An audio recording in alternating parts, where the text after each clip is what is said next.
A pesar de la distancia, los migrantes yucatecos mantienen vivas sus tradiciones en Estados Unidos y con el apoyo de la administración del gobernador Mauricio Vila Dosal, la Asociación Mayab realizó una vaquería y participó en el Carnaval de San Francisco, California.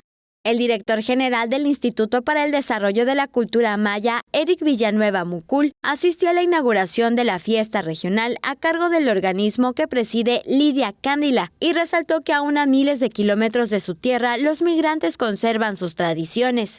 La promoción, conservación y el rescate de las tradiciones son importantes para la administración estatal, por eso apoya y difunden las actividades, cuyo objetivo es mostrar lo que es el territorio en México o en el extranjero.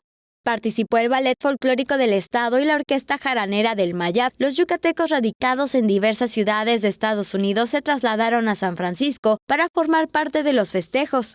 También participaron en el carnaval con 2 contingentes ataviados con sus trajes regionales y acompañados a ritmo de jarana. Pusieron en alto el nombre de Yucatán y mostraron su cultura ante otras personas.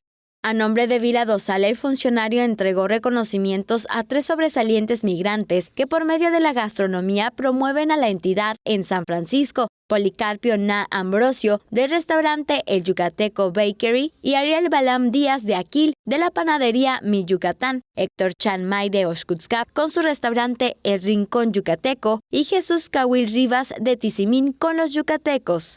Los 2 últimos pronto recibirán la visita de sus mamás con el programa Reencuentro de Padres y Madres con sus hijos migrantes, Cabecitas Blancas, que promueve el INDEMAYA porque viajarán en junio. Tele Yucatán te informa. Tele Yucatán te informa, lunes a viernes, 8 de la noche. Síguenos.